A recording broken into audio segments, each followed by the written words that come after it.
அட ஏன் கேட்குறீங்க? இன்றைக்கி பார்த்தீங்கன்னா சாட்டர்டே நைட்டு சரியாக மணி பார்த்தீங்கன்னா 1:05 ஆகிறது. ஏன்னா ஃப்ரைடே டியூட்டி வந்து நம்ம 1 to 1 சேர்ந்து பார்த்துட்டு வந்தேன். அதுக்கப்புறம் பார்த்தீங்கன்னா செம்ம பசிக்குது. ரூமுக்கு போய் தான் ஏதாவது சாப்பிட்ணும். ரூமுக்கு போயிட்டு ஒரு வழியாக ட்ரெஸ் சேஞ்செலாம் பண்ணிவிட்டு சாப்பிட்டு முடிச்சுட்டு அதுக்கப்புறம் வந்து ஃப்ரிட்ஜை திறந்தேன். யதார்த்தமாக தான் திறந்தேன்னு வச்சுக்கிங்களேன்.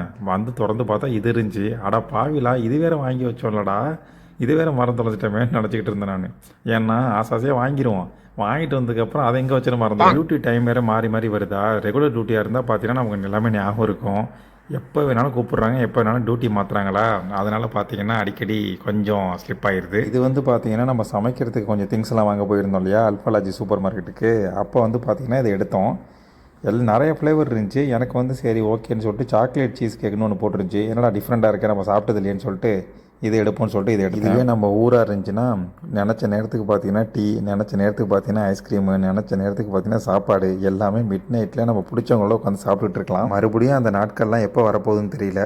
சரி அதை விடுங்க. சாக்லேட் சீஸ் கேக்குன்னு போட்டிருக்கு. ஆனால் வந்து இந்த ஃப்ளேவர் பார்த்தீங்கன்னா காஃபி ஃப்ளேவர் வருது எனக்கு சாப்பிட்றப்ப. சரி ஓகே, ரொம்ப நாளுக்கு அப்புறம் நைட்டில் நான் தூங்க போகிறேன். நீங்களும் தூங்குங்க. Good night.